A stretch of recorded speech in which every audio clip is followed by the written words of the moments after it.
बिस्मिल्लाहिर्रहमानिर्रहीम। नाज़रीन अस्सलाम वालेकुम। नाज़रीन आज हम बात करेंगे इमरान खान का बड़ा पैगाम और इसके अलावा ईरान इसराइल जंग में नया मोड़ और ट्रंप का जो अल्टीमेटम है उस पर बात करेंगे। आज के वीडियो में हम बात ही ऐसे करेंगे कि ये जो तीनों इश्यूज़ हैं कि ये तीनों बड़े मेन इश्यूज़ हैं। इन तीनों का लिंक एक ही चीज़ से मिलता है जाकर कि आलमी हालात क्या हैं।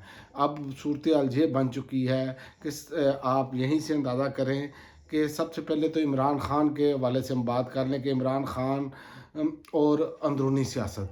इमरान खान और अंदरूनी सियासत के हवाले से मैं आपको बताऊं कि अपना सहेल अहमद की जानिब से कहा गया कि इमरान खान पर होने वाले जुल्म का पैगाम ये कह कर के दिया जा रहा है कि भुट्टो के साथ भी ऐसा ही हुआ था। तो ये इंतहाई बदकिस्मती है। सहेल अहमद साहब पहले भी ऐसे कंट्रोवर्शियल बयानात दे चुके हैं, चूँकि ये पटवारी हैं, मस्खरे हैं, इसलिए ये अपने आप को कोई बहुत बड़ा फ़िलासफ़र समझते हैं। जबकि एक बंदा, आप भुट्टो साहब के साथ जो जुल्म हुआ उसको इमरान खान के साथ जस्टिफाई करने की कोशिश कर रहे हैं कि आप भुट्टो साहब को फांसी पर इमरान खान ने लटकाया था। लेकिन जितना बड़ा मुँह उतनी छोटी बात। बस इतना ही मैं कहूँगा इनके हवाले से। और दूसरा मैं आपको बता दूँ कि जुल्म का दिफा किया जा रहा है कि भुट्टो साहब के जुल्म के साथ मिलाकर के जुल्म का दिफा किया जा रहा है कि जैसे ये 77 साल से इमरान खान ने ही सारे मजालिम किए हों। तो बहुत ही मैं समझता हूँ कि एक शर्मिंदगी वाली बात है। और जो लोग वहाँ पर बैठे होते हैं और इस तरह की बातें सुनते हैं, तो इसीलिए तो कहते हैं अगर ये सूरा असर पढ़ ले ना, अगर उसको सही तरीके से हम मुसलमान सही तरीके से गौर कर ले उसकी एक आयत पर, वतवासौ बिल हक़ वतवासौ बिस सब्र, जो हक के साथ खड़ा हुआ और जिसने सब्र किया। ये हक के साथ खड़े होने वाले इतने बड़े मुंह हैं? नहीं, ये हक के साथ खड़े होने वाले पाकिस्तानी मुंह नहीं है। ये सिर्फ मस्खरे हैं। ये लोगों को उल्टी सीधी बातें करके मस्खरापन करके हंसाना जानते हैं और ये हक बात नहीं करना जानते। इन पर मैं इतनी ही बात करूंगा। और दूसरा, इमरान खान ने जो वाज़ेह पैगाम दिया है कि मैं जल्द सरखरू होकर बाहर आऊँगा और मेरी कौम को कासिम मेरी कौम को ईद की मुबारकबाद देना, तो ये कलेजा चीर देने वाली बात है कि एक तो मेरी कौम को ईद की मुबारकबाद देना ये कोई छोटी बात नहीं है। ये कौम अक्ल वालों के लिए इसमें समझने के लिए निशानियां हैं कि इमरान खान अंदर बैठा भी कौम को नहीं भूला, वो अपनी कौम का ही जिक्र कर रहा है। वो अपनी कौम की खातिर जेल के अंदर है, ये मस्खरों की खातिर जेल के अंदर नहीं है। ये मस्खरे तो शुरू से ही पटवारी हैं, तो लिहाजा इनका अंदर का बोझ तो निकल नहीं होता है। और दूसरी मैं आपको एक और बात बताऊं कि इमरान खान ने जो कहा मैं सुरखरू होकर जल्दी बाहर आऊँगा, और ये भी मैं आपको बता दूं इमरान खान अंदर बैठे, जाहिर है उनको कुछ ना कुछ तो इस चीज़ का पता होगा कि बाहर खित्ते के हालात क्या चल रहे हैं। तो वो वहाँ से एनालिसिस कर चुके हैं कि ये मामला किस तरफ जाएंगे। और मैं आपको बताऊँ कि ये आइंदा आने वाले दिनों में, कि अब ईद चूँकि ख़त्म होने वाली है, तो ये एक दो दिन में वाज़ह तौर पर PTI को भी ऐलान करना पड़ेगा। लेकिन सवाल अब यहाँ पर उठ रहा है कि माजी की गलतियों को हम यही कहेंगे कि जनाब जो माजी में जुल्फ़िकार भुट्टो के साथ हुआ है वही करना चाहिए। वैसे अफसोस के साथ कहना पड़ता है कि ये वो लोग हैं, ये वो शख्सियत है कि जिसको आफ्ताब इकबाल साहब ने उठाकर एक थिएटर से उठाकर एक मेन स्ट्रीम मीडिया पर लाए और ये उसी के ख़िलाफ़ भी वैसे ही बातें करने लग पड़े। और बाद में कहते हैं जी जनाब हम तो बड़े टॉप क्लास थे। भाई टॉप क्लास जितना मर्जी बंदा हो, जो बंदा उठाकर आपको लेकर आता है ना, उसका भी कोई क्रेडिट होता है। लेकिन बहरहाल क्या किया कहा जा सकता है, लेकिन ये लोग वही हैं कि जो बुग़्ज़ इमरान में मुब्तला हैं। और ये मैं आपको बताऊं कि इमरान खान ने जो जेल से पैगाम दिया है कि जल्द बाहर आ जाएंगे, तो इसका मतलब यही है कि अंधेरे जल्द ख़त्म होंगे, हमारी जद्दोजहद रंग लाएगी। और ये बयान ना सिर्फ जो है कारकुनों के लिए हौसला है, बल्कि मुखालफिन के लिए एक वाज़ेह पैगाम है। इसीलिए ये जो सहेल अहमद जैसे बंदे हैं ना, इनकी चीखें निकलनी शुरू हो गई हैं। और दूसरा, ईरान ब मुकाबला इसराइल जंग की सूरत हाल है, उस पर मीडिया रिपोर्ट्स के मुताबिक इस टाइम इसराइल पर मिज़ाइल हमले किए गए हैं ईरान की तरफ से, और दावा है कि सात तनसीबात को भी निशाना बनाया गया है। तो जबकि उसके जवाब में ईरान की भी सात तनसीबात को निशाना बनाया गया था। تو اس پر اب دیکھا جائے تو جو ویڈیوز آ رہی ہیں جو سوشل میڈیا پر موجود ہے، جو چیخو پکار مچی ہے، وہ کسی سے ڈھکی چھپی نہیں ہے، چیخو پکار بتا رہی ہے نقصان بڑھا ہوا ہے، اور 80 سے زیادہ تو زخمی یہ خود اپنا 100 سے زیادہ زخمی خود بتا رہے ہیں، اور 80 کی حالت جو ہے تشویشناک بتائی جا رہی ہے، یعنی کہ خاصی سیریس ہے۔ تو آپ اسی سے اندازہ لگا لیں کہ ایران بھرپور جواب دے رہا ہے، ایران پیچھے سے ہٹنے کے لیے تیار نہیں، لیکن خطے میں جنگ کا ماحول جو ہے نا وہ اب مزید بڑھتا چلا جا رہا ہے، یعنی کہ ٹرمپ نے ایک خطرناک اعلان کیا ہے کہ 48 گھنٹے، اب 48 گھنٹے تو نہیں رہ گئے، اب آپ 48 گھنٹوں میں سے بھی 8-10 گھنٹے مائنس کر دیں تو باقی آپ دیکھ لیں کہ اتنے گھنٹے رہ گئے ہیں۔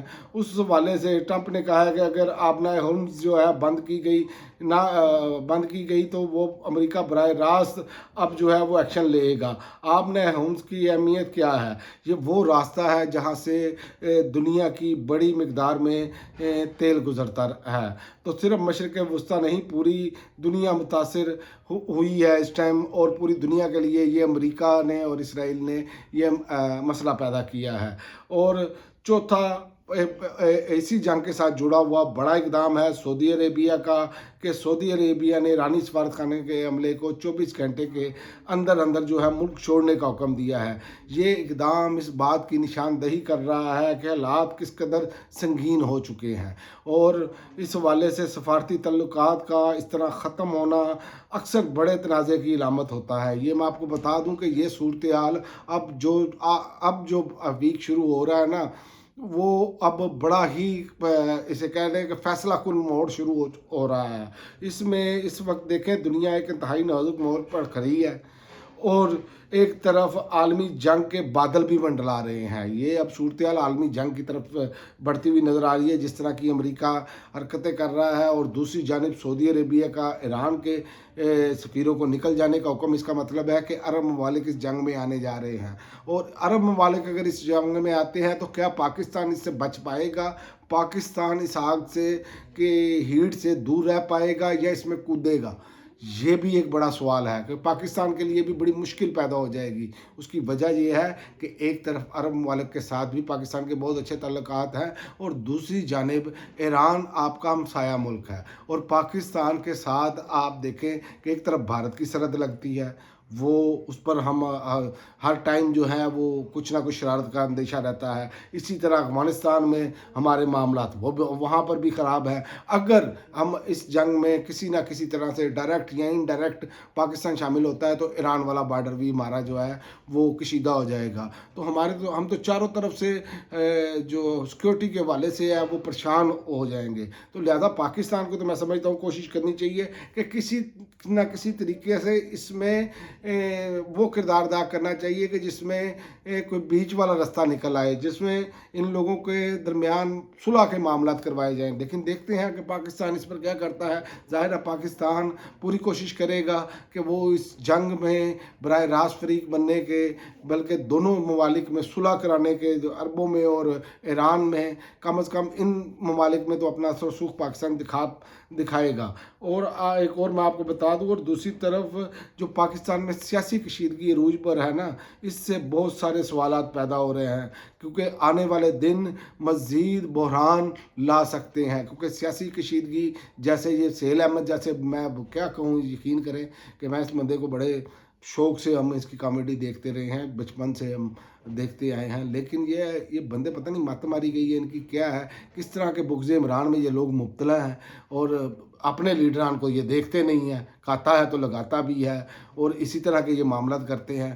تو اب اس میں پاکستان کے لیے بھی صورتحال جو ہے نا وہ بڑی عجیب و غریب ہے، کیونکہ یہاں پر یہ حکومت جو ہے وہ پیچھے ہٹنے کے لیے تیار نہیں، کسی نہ کسی طریقے سے یہ چاہتی ہیں کہ یہ دبایا جائے، اس تحریک کو، یہ عمران خان کو جتنی دیر ہو سکتا ہے اندر رکھا جائے۔ یہی میں آپ کو بات بتانے لگا ہوں، یہ سب کچھ لنکڈ ہے عالمی حالات کے ساتھ، کیونکہ اگر یاد رکھیں، اگر یہاں پر امریکہ اور اسرائیل فاتحہ ہوتا ہے تو یاد رکھیں اگر ایران کو جیسے عراق والی صورتحال بنا دی گئی، اگر ایسی صورتحال بن گئی تو عمران خان کا جیل سے باہر آنا بہت مشکل ہو جائے گا۔ اور یہاں پر اگر یہاں پر ایران نے کوई फातहाना अंदाज अपनाया और अपनी मर्ज़ी के मुताबिक मामला तय करने में कामयाब हुआ, तो फिर आपको इमरान खान बहुत जल्द बाहर आते हुए नज़र आएंगे। और मैं आपको बताऊं कि ये कशीदगी बैनुल-अक़वामी तौर पर जो हमारी सरहदों के करीब करीब कशीदगी है, और दूसरी जानिब अब तहरीक इंसाफ अंदरूनी तौर पर वो अपना इमरान खान की रिहाई की मूवमेंट चलाने जा रही है। और ईद के जो एक वीक के दौरान हमें पता चल जाएगा कि तहरीक इंसाफ की जो मौजूदा क़यादत है वो किस तरफ जाती है। तो लिहाजा आइंदा आने वाले जो वीक या 2 वीक जो है वो इंतहाई अहमियत के अमल है, फैसला कुन है। और इसमें अब हमें पता चल जाएगा कि ऊँट किस करवट बैठता है। लिहाजा फाइनल मूवमेंट हर हवाले से पाकिस्तान के अंदर भी और बाहर भी ये अब शुरू हो चुकी है। अब तक के लिए नाज़रीन इतना ही। अगली वीडियो तक इजाज़त दें। अल्लाह हाफ़िज़।